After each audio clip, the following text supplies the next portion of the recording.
Hello friends, मैं हूं मदन नेगी और आप देख रहे हैं YouTube channel all in one education. दोस्तों, इस वीडियो में हम देखेंगे भारत के राष्ट्रीय जो प्रतीक होते हैं और उनसे संबंधित कुछ महत्वपूर्ण जानकारियां। तो दोस्तों, आगे बढ़ने से पहले अगर आप चैनल पर पहली बार आए तो चैनल को सब्सक्राइब कर देना और वीडियो को लाइक जरूर कर देना। दोस्तों, जो मोर है वो हमारे देश का राष्ट्रीय पक्षी है।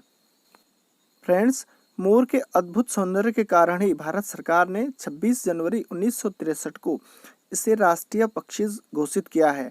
और सबसे बड़ी विशेषता यह है कि यह हमारे जो पड़ोसी देश है म्यांमार, वहाँ का भी राष्ट्रीय पक्षी है। दूसरे नंबर पे आता है राष्ट्रीय पुष्प। फ्रेंड्स, कमल भारत का राष्ट्रीय फूल है। यह पवित्र पुष्प है। यह फूल अति प्राचीन काल से भारतीय संस्कृति का मांगलिक प्रतीक रहा है और 15 जुलाई 2010 को इसे राष्ट्रीय पुष्प घोषित किया गया। राष्ट्रीय धरोहर पशु हाथी। पर्यावरण मंत्रालय ने हाथियों के संरक्षण की दिशा में कदम उठाते हुए 13 अक्टूबर 2010 को इसे राष्ट्रीय धरोहर घोषित किया। राष्ट्रीय पशु बाघ। 1969 में वन्य जीव बोर्ड ने शेर को राष्ट्रीय पशु घोषित किया था, लेकिन फिर उसके बाद 1973 में शेर के स्थान पर बाघ को राष्ट्रीय पशु घोषित किया गया। राष्ट्रीय ध्वज तिरंगा। 21 जुलाई 1947 को संविधान सभा ने तिरंगे को राष्ट्रीय ध्वज अपनाया और उसके बाद 15 अगस्त 1947 को आज़ादी मिलने के बाद इसमें एक बदलाव हुआ। पहले तिरंगे में चरखा था, बाद में चरखे की जगह अशोक चक्र को दिखाया जाता है। नेक्स्ट, नदी। फ्रेंड्स, जो हमारी राष्ट्रीय नदी है वो है गंगा नदी।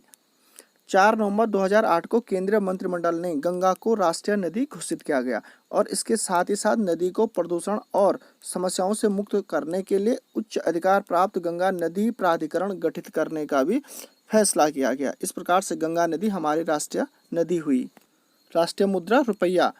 ये लगभग आर और रॉ से मिलता जुलता है। 15 जुलाई 2010 से इस प्रतीक को डिजाइन किया गया और इसको डिजाइन करने वाले राष्ट्रपिता महात्मा गांधी। दोस्तों, महात्मा गांधी का नाम आज कौन नहीं जानता। इन्होंने क्या कुछ नहीं किया इसके बारे में आप भली भांति परिचित हैं, तो इनको राष्ट्रपिता के नाम से भी जाना जाता है। अगला आता है राष्ट्रीय पंचांग।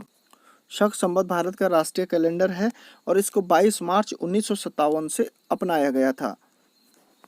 राजभाषा देवनागरी। संविधान के अनुच्छेद 343 में राजभाषा हिंदी और लिपि देवनागरी होने का उल्लेख मिलता है।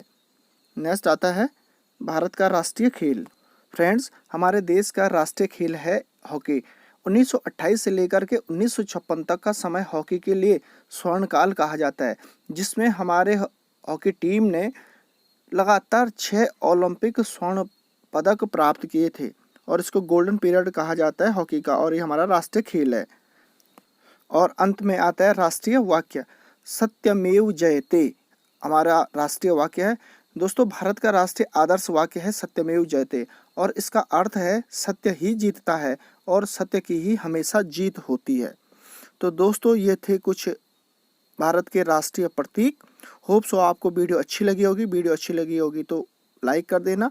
अगर चैनल पे पहली बार आए तो चैनल को सब्सक्राइब कर देना ताकि आपको आने वाली नेक्स्ट एजुकेशनल वीडियो मिलती रहे। थैंक यू दोस्तों।